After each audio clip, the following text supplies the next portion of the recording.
what can we expect? What has God promised about what he's going to do for us in the future, in heaven? What's he going to provide? You remember when Jesus was on the cross and he looked at the thief that was next to him that believed in Jesus, and he said, today you'll be with me in where? Paradise. He compared it to a garden. What was paradise? It was the Garden of Eden. And other places in the book of Hebrews, we find this. They were longing for a better country, a heavenly one. God's talking about a country here. Therefore, God is not ashamed to be called their God, for he has prepared, then he says, a city for them. So we've got a garden, a paradise, a country, and a city. God describes heaven in these terms. Randy, explain this. Well, I think it's talking about the multifaceted nature of the new earth where we're going to live with our Lord and with our spiritual family for all eternity. In Revelation 22, we've got the stream, the river that's flowing from the throne of God, and it's got the tree of life growing on both sides of the river. So it's like a forest of life now.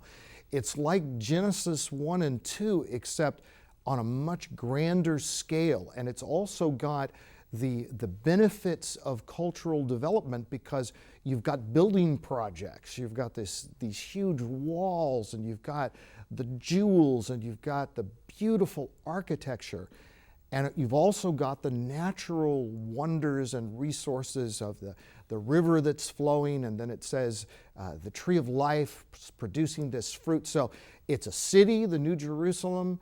It's a country. It talks about the kings of the nations of the earth will be bringing their treasures into the New Jerusalem, presumably to set them at the feet as tribute, so to speak, of their Lord who they love, and they've done the works of their hands for his glory. So heaven is those things. It's paradise, it's city, it's country. We will be citizens of that world, and we, as God's men and women redeemed by the blood of the Lamb, will reign over the earth. He is the King of Kings, so he's above all, but he's the King of Kings. Capital K, King, and lowercase k, kings, his children serving under him in ruling the world to the glory of God, so that his original purpose from Genesis will be fulfilled for all eternity. And what an exciting prospect that is. Yeah, I was reading my devotions the other night where Jesus is before Pilate, and Pilate says, "Are you a king?" And he says, "Yes, I am a king." And it struck me. Jesus is saying, I am the king. But then he said, my kingdom is not of this world. Okay? But he is ruling right now.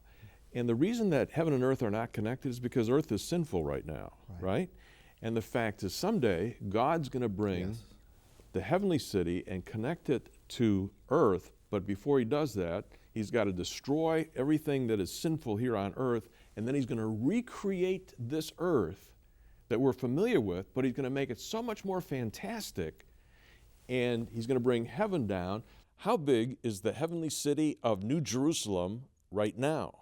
Well, it's described as being 12,000 stadia, and that comes out somewhere in the neighborhood of 1,400 miles, a 1,400-mile cube.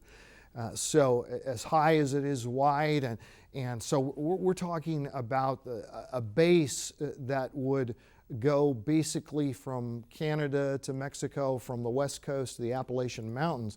So you're talking about an incredibly large structure, but that's just the New Jerusalem. Then we're told that you can go outside of the gates, and there are nations of the earth and the kings of the nations of the earth that bring their treasures in. So we're talking about an amazingly large place that God has prepared for us.